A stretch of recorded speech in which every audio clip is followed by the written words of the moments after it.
Good morning guys. Ngayong umaga no, dito tayo, dumalo tayo kay tatay.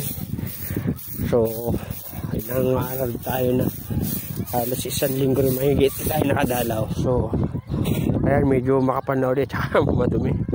Actually tingnan nyo yan, nagano na naman yung huling gupit natin pati rito sa ano. Pero kahit verde siya, medyo kulang ng dilig. Hindi na didiligan ng ayos nung kapatid ko. So ngayon nakasara muna tayo ng walis. So walis muna natin to. Tapos ayun, nagtubo na naman yung mga damon ligaw. Gagamasa muna natin to pagkatapos nating walisan. Tapos saka tayo magdidilig. Alaguan na lang natin mamaya ng dilig. Kasi ano na ngayon magsasummer na. So kailangan pagkaano to, at iba na yung ano ng init kasi ng panahon ngayon. So kailangan ano natin to diligan para hindi maginda. So pagkabalik na lang natin ulit to, susunod ayusin yung ano, pero gagamasan at magdidilig lang muna tayo rito. Tapos sa susunod tayo gugupitan na naman uli natin. Maglinis tayo ng ano para sakto-sakto sa pagkain ano na natin to, ano, Carabao grass. Kasi naka-reserve na to kasi nga papalitan natin ng Bermuda na uli.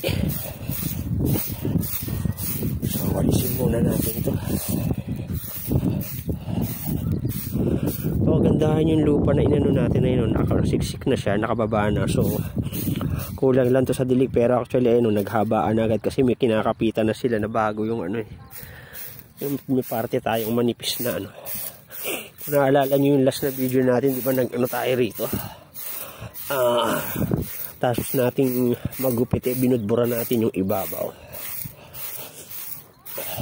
So ngayon walis tayo muna, gamas, tapos didiligan natin.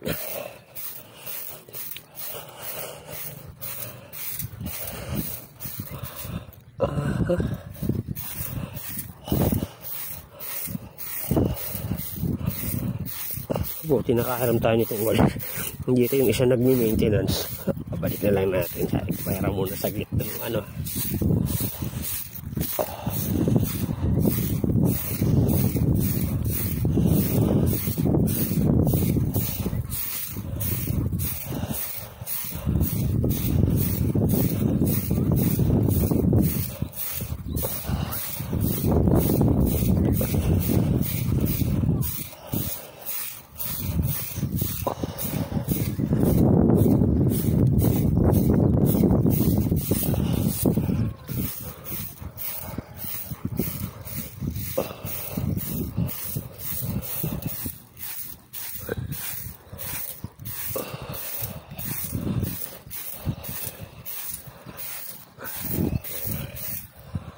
So medyo tinanghali na nga tayo ng ano, punta kanina.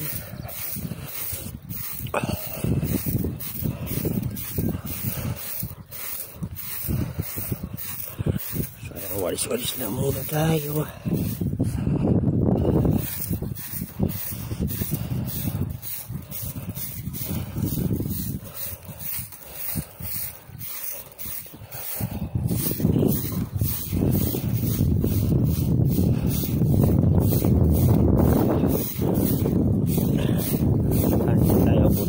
Medyo mainit kasi pagbalik natin doon sa ano, linis tayo ng mga mineral tab natin.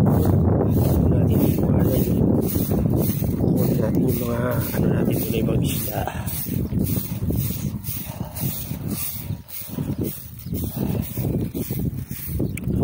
So yan, patapos naman na tayo.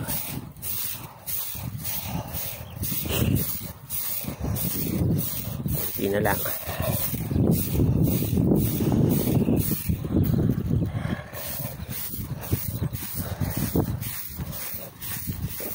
Walis-walis.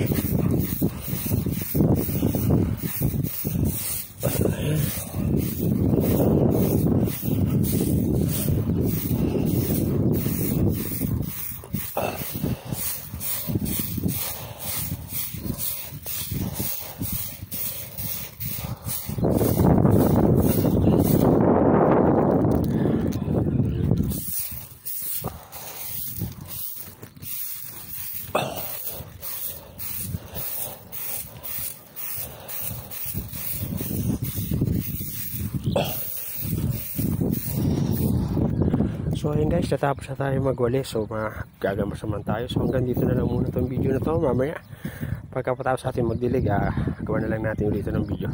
Maraming salamat sa panonood. Thank you for watching. God bless.